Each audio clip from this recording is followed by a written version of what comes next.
Assalamu alaikum, my dear students. Welcome to your chemistry second paper class. Hope all of you are fine and safe. Today, I will discuss about the ideal gas law. Before that, I have to discuss about combined gas law, and this is the combination of Boyle's law, Charles' law, and Gay-Lussac's law. From previous classes, you have known that PV equal to K is Boyle's law, and V by T equal to K is Charles' law, and Gay-Lussac's law is P by T equal to K. That means pressure is inversely proportional with volume, volume is directly proportional with temperature, and pressure is also directly proportional with temperature.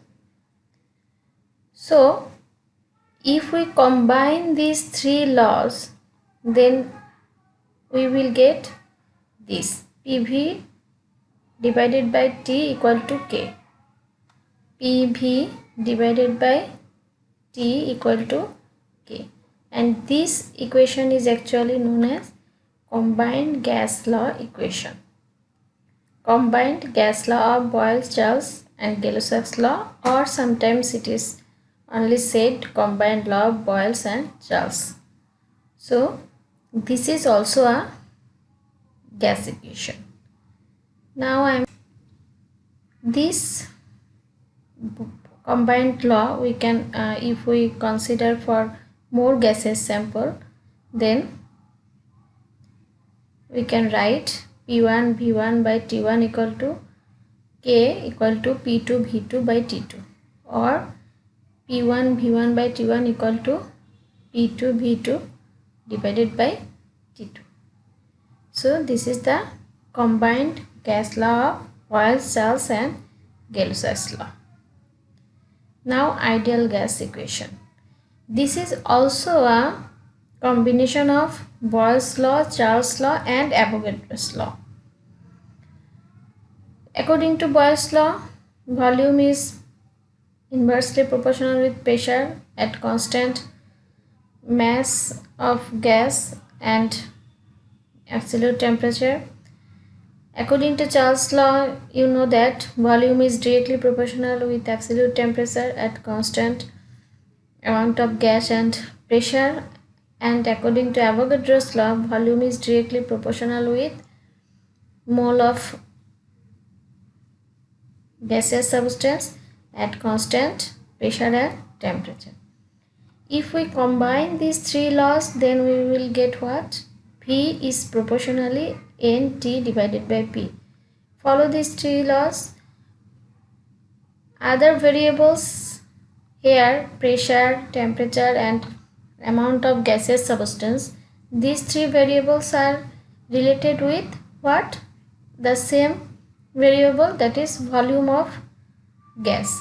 So if we combine these three laws, then we get easily formulated this equation.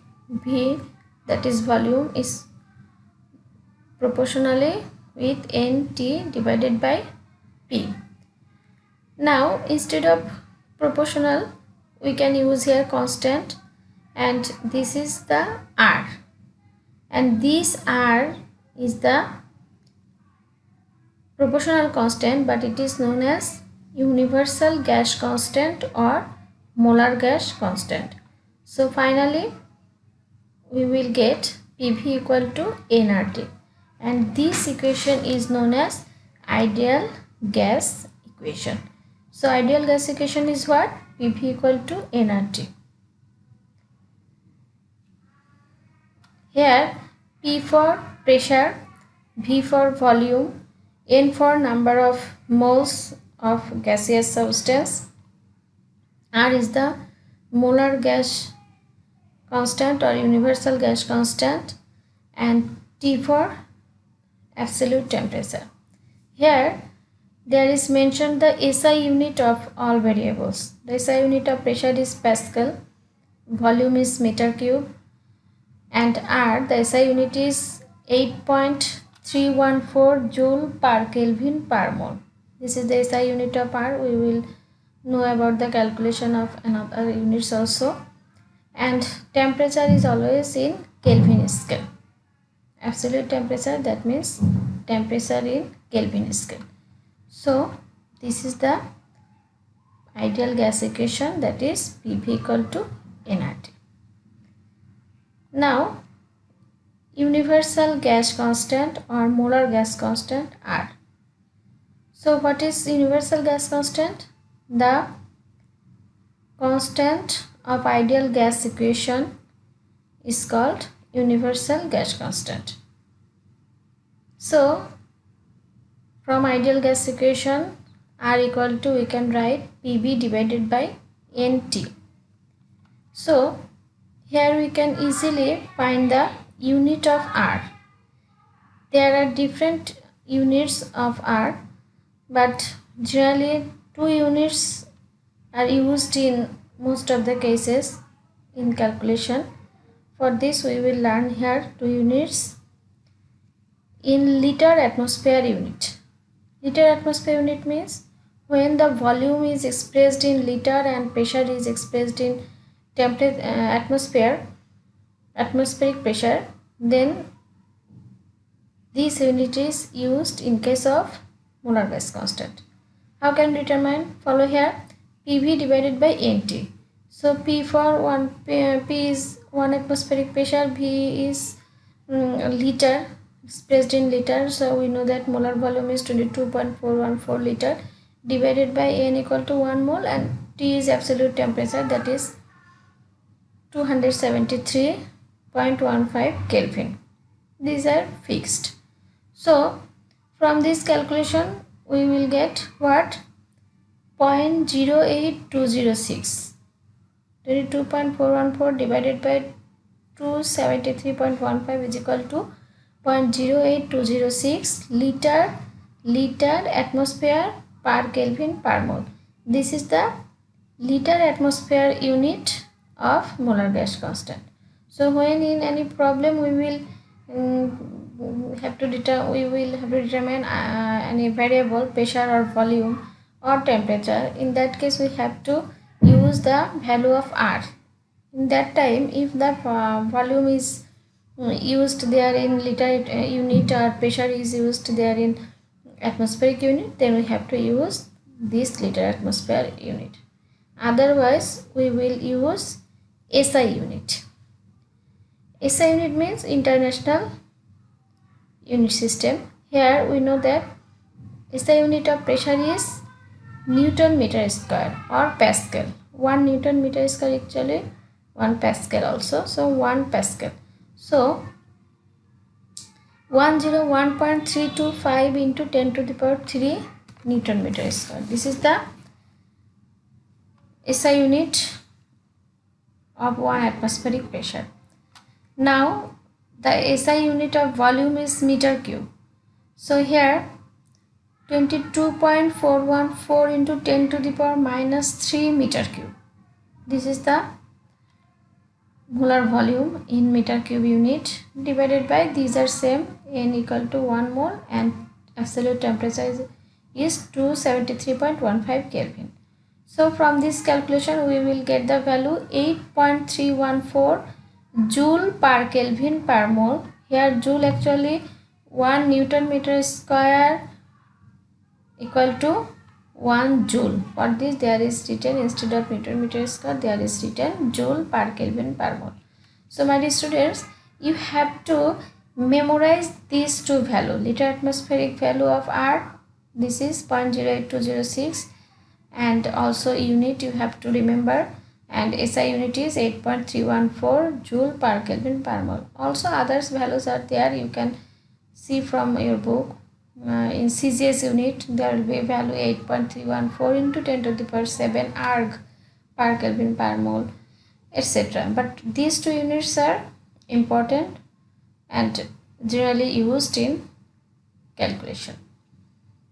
Now here another constant you have to know, that is Boltzmann constant. It is actually related with the molar gas constant. For this you can you have to know about this constant, Boltzmann constant. The value of molar gas constant per molecule is called Boltzmann constant, and it is denoted by K. So K equal to molar gas constant divided by Avogadro's number. Since it is calculated per molecule, the value of molar gas constant per molecule. So here the value of molar gas constant is have to divide it by Avogadro's number.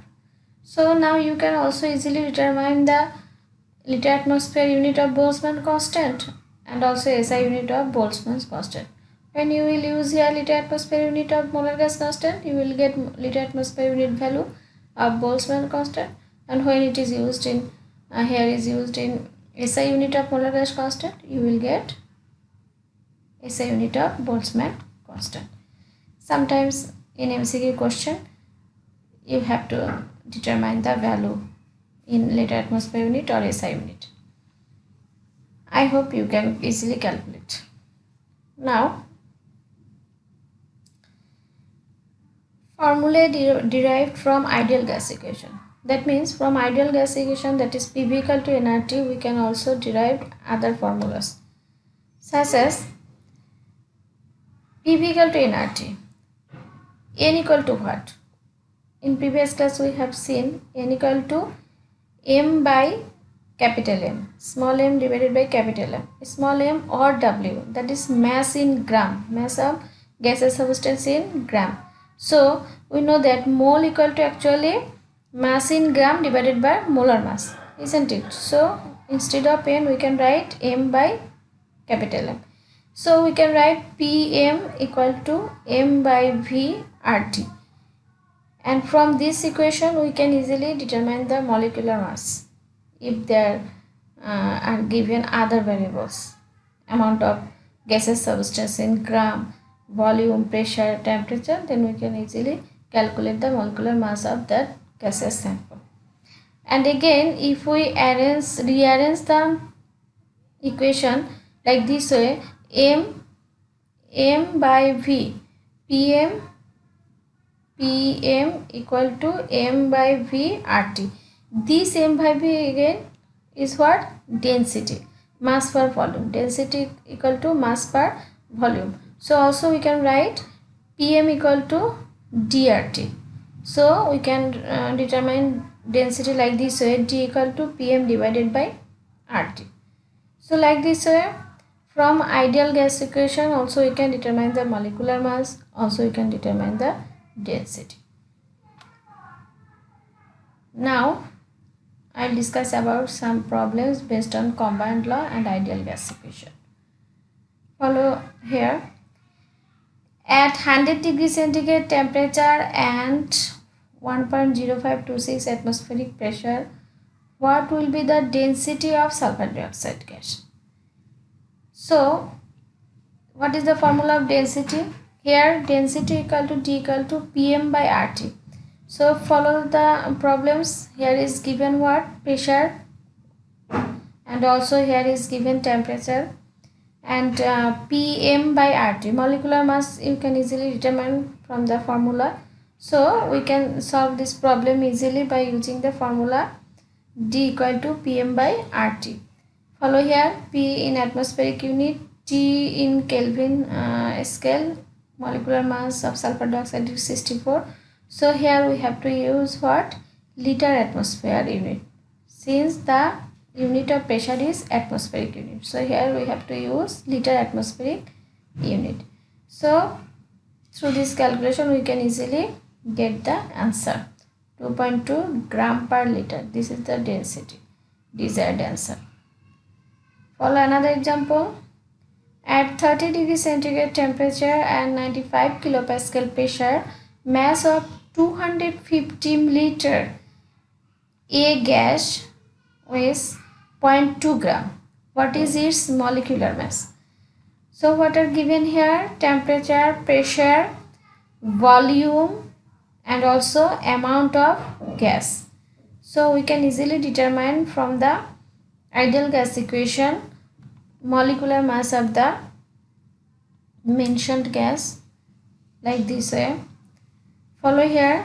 Pressure is the unit of pressure is used here kilopascal, but you have to convert it into atmosphere because you have to use liter atmosphere unit of R. So you can easily convert it atmospheric unit divided by 101.325 kilopascal. From the relation 1 atmospheric pressure equal to 101.325 kilopascal. So by dividing this you can easily convert this into atmospheric pressure. T in there is given in degree centigrade, so you have to convert it into Kelvin scale. W equal to directly 0.2 gram. Volume there is given in milliliter, but you have to convert it into liter, and the value of molar gas constant you know. So from this calculation, putting the value of these variables, you can easily determine the value of molecular mass, and that is 21.2. This is the answer. Follow the another example. How much temperature of a definite amount of gas is to be increased from 25 degrees centigrade so that its volume will be increased 3 times of original volume, and at the same time the pressure of gas reduced from 1 atmosphere to 0.5 atmosphere. My dear students, when you are given any problems, at first you have to give full attention in your problem which are given. This is important to identify correctly the which are given here and what you have to determine, or how can you determine this. Follow this math. Here what is given, follow, you have to determine this mass from combined law. P1 V1 by T1 equal to P2 V2 by T2. Here what is given, you have to determine correctly which one is actually P1 and P2. Follow the sentence here. At the same time the pressure of gas reduced from 1 atmosphere to 0.5 atmosphere. So P1 was 1 atmosphere and P2 was 0.5. So if you identify wrong here, if you let P1 is 0.5 and P2 is 1, then your math will be wrong. So you have to understand the sentence. The pressure of gas reduced from 1 atmosphere to 0.5 atmosphere. So here P1 will be 1 atmosphere and P2 will be 0.5 atmosphere. T1 was what? 25 degrees centigrade temperature. Now V1, the volume will be increased 3 times. So V1 if x liter or milliliter, so V2 will be 3x liter or milliliter. So now putting the value, you can easily determine the value of T2.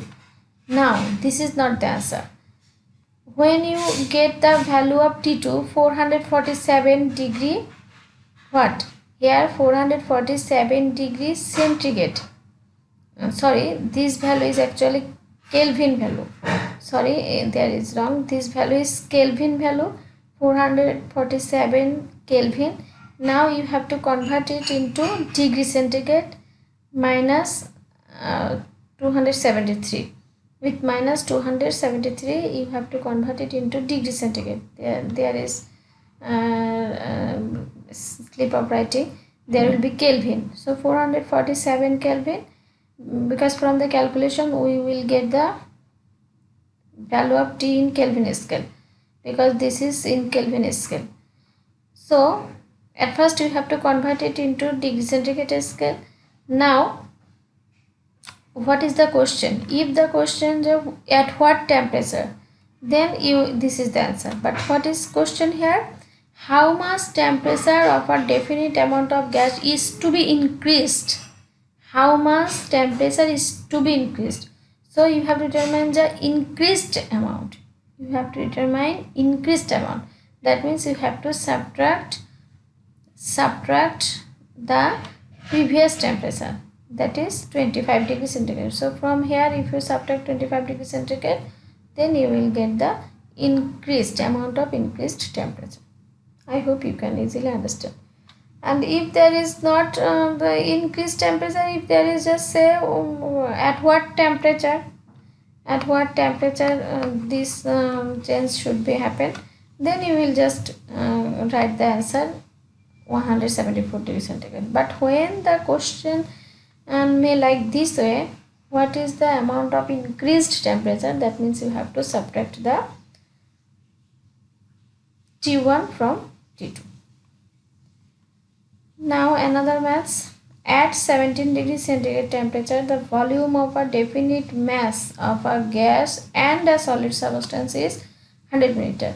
If temperature is raised to 54 degrees centigrade and pressure is made double, then that gas and solid substance together get 59.3 milliliter volume. What will be the volume of that solid?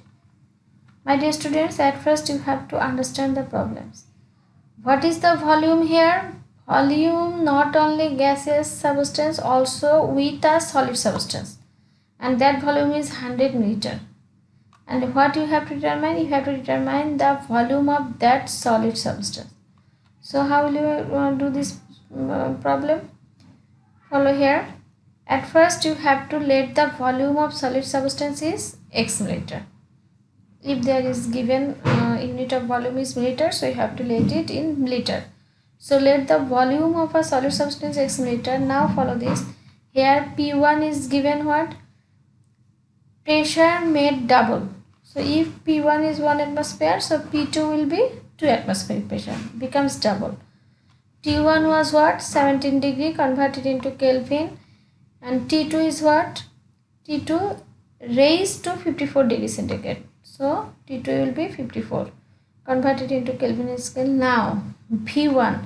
V1 means what? V1 means the volume of first gaseous sample. So here first gaseous sample volume with a solid substance is 100 milliliter, and if I let the volume of solid substance x milliliter, so only the volume of gaseous substance will be 100 minus x, because this 100 milliliter is combined with solid substance. So if we subtract the volume of solid substance, then now it will just for the gaseous volume of first sample. Similarly, V2 will be 59 because it is reduced, so 59.3 minus x liter. Now putting this value in equation, you can easily calculate the value of x. Here you put all values P1, P2, T1, T2, P1, V2. Now through the calculation you have to determine the value of x, and that is 6.696 here. So the required volume of solid substance you get directly from the calculation. So these are not actually so difficult. It is easy, but you have to practice more and more, because more practice makes you more perfect. So please, a lot of problems there is given in your book, and this is not so time consuming. Just take some time and just practice the calculation. Only calculation you practice all maths, then you will see that how you will become skilled in doing math. So please, my dear students, you will practice at your home all maths of your book, and just showing for me, you have to submit these 5 maths. These 5 maths just for show me you are practiced or you are practicing at your home. So for this is your homework, but this is not only your homework, also all maths I request you will practice at home. So today up to this, all of you take care and goodbye.